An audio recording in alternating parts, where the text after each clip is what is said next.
Renungan Hari Minggu, tanggal 26 September 2021. Karakter yang diubahkan. Bacaan firman, Roma pasal 12 ayatnya yang kedua. Bacaan sehari, Galatia pasal 3 sampai Galatia pasal 6. Pertanyaan renungan, mengapa kita tidak boleh menjadi serupa dengan dunia ini? Dan mengapa kita harus berubah melalui pembaharuan budi? Saya bersyukur kepada Tuhan karena dalam setiap proses yang saya alami bersama dengan Tuhan mendatangkan kebaikan untuk saya. Sebelum saya memutuskan untuk mempersembahkan hidup saya untuk melayani Tuhan, dulunya saya dikenal dengan anak pemberontak, susah diatur dan susah untuk mengasihi orang. Namun karena proses hidup yang saya alami bersama Tuhan, Tuhan mulai mengubah karakter saya. Sekarang saya menjadi orang yang mudah sekali mengampuni, mengasihi orang, dan rendah hati. Perubahan karakter yang saya alami bukanlah hal yang mudah untuk saya jalani. Tapi saya percaya ada campur tangan Tuhan dalam hidup saya. Tuhan mau saya terus memperbaharui hidup saya dan hidup berkenan di hadapan Tuhan.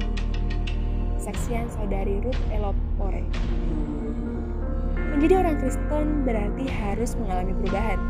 Kalau sebelum percaya dan sesudah percaya Yesus tidak ada perubahan, berarti sia-sia belaka menjadi Kristen. Tuhan Yesus meminta kita untuk berubah dan Dia juga memberikan kita kekuatannya untuk bisa berubah. Berubah dalam hal apa? Berubah dalam hal karakter yang tidak baik menjadi baik. Setiap hari kita membaca Alkitab. Setiap minggu ikut kebaktian dan mendengar firman Tuhan. Dan mungkin beberapa kali dalam seminggu juga mendengarkan khotbah melalui radio ataupun televisi. Seharusnya ada yang berubah dalam diri kita. Kalau masih tidak berubah, berarti kita termasuk golongan pendengar dan bukan pelaku firman. Ayat dalam nats di atas mengajak kita untuk berubah oleh pembaharuan budi. Perubahan itu ternyata dimulai dari pembaharuan budi. Apa itu budi? Yang dimaksud budi ialah akal, pikiran, dan perasaan kita. Nah, setiap kita mendengar firman, berarti sebenarnya budi kita sedang dibaharui. Dan Roh Kudus juga memberikan pengertian yang membawa kita kepada perubahan sesuai kebenaran Allah. Oleh karena itu, yang terjadi kepada kita ialah mengalami perubahan dalam karakter setelah mengalami pembaharuan budi melalui pendengaran akan firman Tuhan. Tapi mengapa ada yang sudah jadi Kristen puluhan tahun, karakternya tidak berubah juga? Itu namanya bebal. Orang bebal itu hebat dalam mendengar, tapi selalu gagal dalam mempraktikkan firman.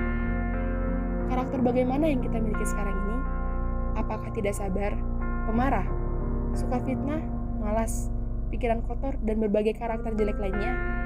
Mari, datang pada Tuhan Yesus dan minta ampun, serta minta kekuatan Roh Kudus untuk memampukan kita berubah semakin hari, semakin serupa dengan Kristus.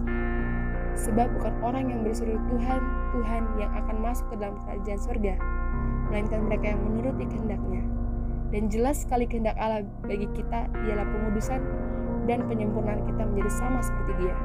Mau sabar, harus masuk dalam ujian kesabaran. Mau murah hati, harus masuk dalam ujian kemurahan hati.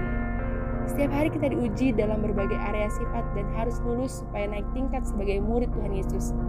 Berubahlah, jangan jadi sama dulu, sekarang dan selamanya. Tuhan tetap sama dalam kasih dan kuasa-Nya, tapi kita harus berubah dalam karakter. Amin. Tuhan Yesus memberkati. SSP. Refleksi doa. Tuhan, kami tahu untuk berubah tidaklah mudah, tapi saat kami berjalan bersama-Mu dan mengandalkan Engkau, maka kami dimampukan untuk memaui proses yang kadang menyakitkan. Ayat hafalan, Roma pasal 12 ayat 2. Janganlah kamu menjadi serupa dengan dunia ini, tetapi berubahlah oleh pembaharuan budimu, sehingga kamu dapat membedakan manakah kehendak Allah, apa yang baik, yang berkenan kepada Allah, dan yang sempurna.